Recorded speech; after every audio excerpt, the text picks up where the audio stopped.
اعوذ باللہ من الشیطان الرجیم بسم اللہ الرحمن الرحیم۔ عید غدیر اور ولایت امیر المومنین کے عنوان سے نہج البلاغہ انعامی مقابلے کی آج تیسری ویڈیو آپ کی خدمت میں پیش کرنی ہے، اور آج کے ہمارے اس ویڈیو کا عنوان ہوگا نہج البلاغہ اور قرآن مجید۔ جناب امیر المومنین نے نہج البلاغہ میں قرآن مجید کی عظمت کو مختلف مقامات پر بیان فرمایا ہے، اور پھر قرآن مجید کے ساتھ اہل بیت کا اور بالخصوص امیر المومنین کا اپنا تعلق بیان ہوا ہے۔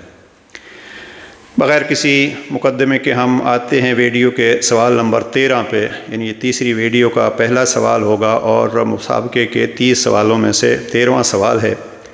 سوال یہ ہے کہ قرآن مجید کے سب سے زیادہ فضائل کہاں ارشاد فرمائے؟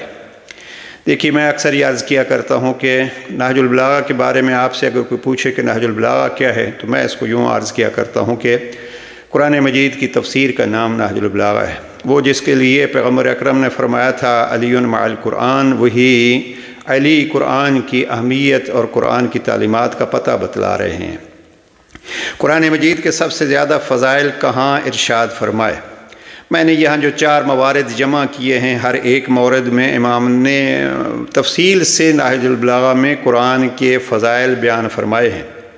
خطبہ نمبر 174 کو دیکھیے آپ تو بے بہا فضائل، خطبہ نمبر 196 کو دیکھیے آپ، خطبہ 1 کو ہی دیکھیے، پہلے خطبے کے آخری حصے میں کتاب خدا کے بارے میں عظمت بتلائی ہے جناب امیر المومنین نے، اور خطبہ نمبر 108۔ یعنی اگر آپ کبھی اس انداز سے دیکھنا چاہیں کہ نہج البلاغہ میں قرآن مجید کے متعلق کہاں کہاں بحث ہوئی ہے، تو یہ 4 خطبات میں نے عرض کر دیے ہیں۔ لیکن سب سے زیادہ جہاں فضائل قرآن مجید جناب امیر علیہ السلام نے بیان کیے ہیں وہ ہے خطبہ نمبر 196۔ اب آپ نے اس مسابقے میں جو جواب دینا ہے وہ ہے جواب بے ہوگا، یعنی الف ب ج د میں سے پوائنٹ بے آپ نے انتخاب کرنا ہے۔ نہیں میں زیادہ وقت لینا چاہتا کہ اب 42 فضائل جناب امیر المومنین نے خطبہ 196 میں قرآن مجید کے بیان کیے ہیں۔ میں مشکل سے گزر رہا ہوں اس سے۔ ثم انزل علیہ الکتاب نورا لا تطفأ مصابیحہ، یہاں سے شروع کیا ہے۔ سوال نمبر 14 ہے قرآن مجید و اہل بیت دونوں مظلوم ہیں، کہاں بیان فرمایا؟ اب یہاں اگر آپ دیکھیے تو دونوں مظلوم ہیں، جناب امیر المومنین نے اس کو بھی مختلف طریقوں سے مختلف مقامات پر ارشاد فرمایا ہے۔ مثلا خطبہ نمبر 154 کو آپ دیکھیے، خطبہ نمبر 145 کو آپ دیکھیے، حکمت نمبر 369 کو دیکھیے، اور حکمت 228 کو دیکھیے۔ یہ وہ مقامات ہیں جہاں جناب امیر علیہ السلام نے پھر قرآن مجید کا تذکرہ کیا ہے۔ لیکن جہاں دونوں کی مظلومیت کا تذکرہ ہوا ہے وہ اگر آپ دیکھنا چاہتے ہیں تو یہ خطبہ نمبر 145 ہے۔ جناب امیر علیہ السلام نے خطبہ نمبر 145 کے آخری حصے میں اگر آپ دیکھیے، فَقَدْ نَبَذَ الْكِتَابَ حَمْلَتَهُ، چنانچہ قرآن کا بار اٹھانے والے اسے پھینک کر الگ کریں گے، اور حفظ کرنے والے اس کی تعلیم بھلا بیٹھیں گے، اور قرآن والے اہل بیت بے گھر اور بے در ہوں گے، اور ایک ہی راہ میں ایک دوسرے کے ساتھی ہوں گے، انہیں کوئی پناہ دینے والا نہیں ہوگا۔ دیکھیے یہ ہے مظلومیت قرآن اور مظلومیت اہل بیت۔ وہ بظاہر لوگوں میں ہوں گے مگر ان سے الگ تھلگ، ان کے ساتھ ہوں گے مگر بے تعلق، اس لیے کہ گمراہی ہدایت سے سازگار نہیں ہو سکتی اگرچہ وہ یکجا ہو۔ یہ ہے وہ خطبہ جہاں جناب امیر علیہ السلام نے دونوں کی مظلومیت کو بیان کیا۔ تو آپ جو جواب دیں گے وہ ہوگا بے، یعنی الف ب ج د میں سے جواب ہوگا بے۔ آگے آتے ہیں سوال نمبر 15 اس مسابقے کا۔ سوال یہ ہے کہ قرآن سے تمسک رکھنے والا محفوظ رہا، یہ کہاں فرمایا جناب امیر علیہ السلام نے کہ جس کا تعلق، جس کا تمسک قرآن سے ہو گیا ہے وہ محفوظ رہے گا؟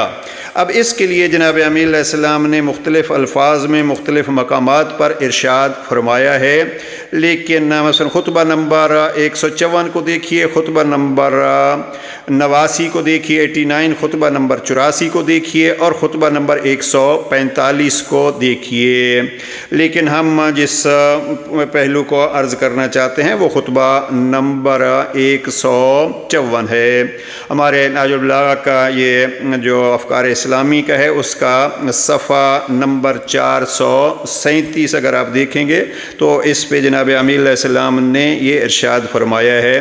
لہذا آپ کے اس سوال کا جواب جو ہوگا، سوال نمبر 15 کا وہ جواب ہوگا الف۔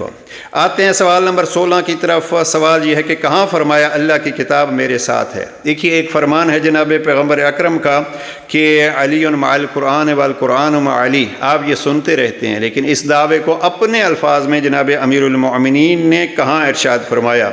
جناب امیر علیہ السلام کا اور قرآن مجید کا آپس میں تعلق بڑا گہرا ہے۔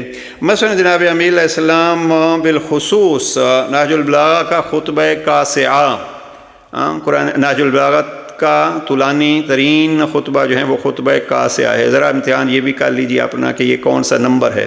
خطبہ کاسعہ، طویل ترین خطبہ نہج البلاغہ، یہ خطبہ نمبر 189 ہے، 189۔ اس میں جناب امیر المومنین نے تفصیل سے بیان کیا ہے کہ قرآن مجید کا اور میرا تعلق کیا ہے۔ وہاں جناب امیر علیہ السلام فرماتے ہیں کہ وَلَقَدْ سَمِعْتُ رَنَّةَ الشَّيْطَانِ حِينَ نَزَلَ، جب آپ پر پہل وحی نازل ہوئی تو میں نے شیطان کی ایک چیخ سنی، جس پر میں نے پوچھا کہ یا رسول اللہ یہ آواز کیسی ہے؟ آپ نے فرمایا کہ یہ شیطان ہے کہ جو اپنے پوجے جانے سے مایوس ہو گیا ہے۔ اے علی، جو میں سنتا ہوں تم بھی سنتے ہو، اور جو میں دیکھتا ہوں تم بھی دیکھتے ہو، فرق اتنا ہے کہ تم نبی نہیں ہو بلکہ میرے وزیر و جانشین ہو، اور یقیناً بھلائی کی راہ پر ہو۔ یہاں اپنی عظمت کے بہت سارے پہلو جناب امیر المؤمنین نے بیان کر دیے ہیں، اور یہ فضائل جناب امیر علیہ السلام کا ایک ٹھاٹھے مارتا ہوا سمندر ہے۔ تو یہ سوال کیا تھا؟ کہاں فرمایا کہ اللہ کی کتاب میرے ساتھ ہے؟ ان فضائل کے باوجود یہ جواب اس میں نہیں ہے، بلکہ یہ خطبہ نمبر 120 میں جواب ہے، جہاں واضح الفاظ میں جناب امیر علیہ السلام فرماتے ہیں وَوَاللَّهِ إن جئتها إلا للمحق الذي يتبع وإن الكتاب لمعي ما فارقته مذ صحبته، کہ اللہ کی کتاب کا جب سے میرا اور اس کا ساتھ ہوا ہے میں اس سے الگ نہیں ہوا ہوں۔ لفظ مع استعمال کی ہے جناب امیر علیہ السلام نے۔ یہ خطبہ نمبر 120 ہے، اور سوال نمبر 16 کا جواب بھی یہی خطبہ ہے، یعنی آپ نے الف ب جیم دال میں سے کس کو انتخاب کرنا ہے؟ دال۔ آتے ہیں سوال نمبر 17 کی طرف۔ جناب امیر علیہ السلام نے کہاں فرمایا اللہ کی صفات کا بہترین ذریعہ قرآن ہے؟ دیکھیے ہم علی علیہ السلام کی عظمت کو اس عنوان سے مانتے ہیں کہ اگر اللہ کی پہچان نہ کرنی ہے تو اس گھرانے کے دروازے پہ آؤ۔ خود علی فرماتے ہیں کہ اللہ کی صفات کو اگر جاننا ہے تو بہترین ذریعہ کیا ہے؟ بہترین ذریعہ اللہ کی کتاب ہے۔ اب اس میں جناب امیر علیہ السلام نے بہت سارے مقامات پر اس تعلق کو اور صفات قرآن سے لینی ہے اس کو بیان کیا ہے۔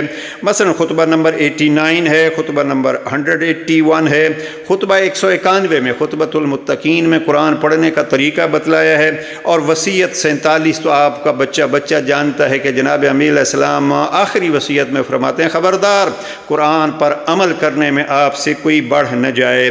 بہرحال جہاں جناب امیر علیہ السلام نے واضح فرمایا ہے کہ اللہ کی صفات کو جاننے کا بہترین ذریعہ قرآن ہے، وہ ہے خطبہ نمبر 89، خطبہ نمبر 89، جس کو خطبہ اشبہ بھی کہتے ہیں۔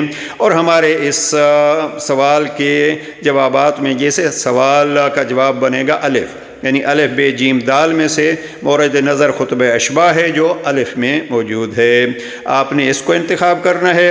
اور اس ویڈیو کا آخری سوال، مسابقے کا 18واں سوال، کہاں بیان ہوا ہے والد کا فریضہ قرآن کی تعلیم دینا ہے؟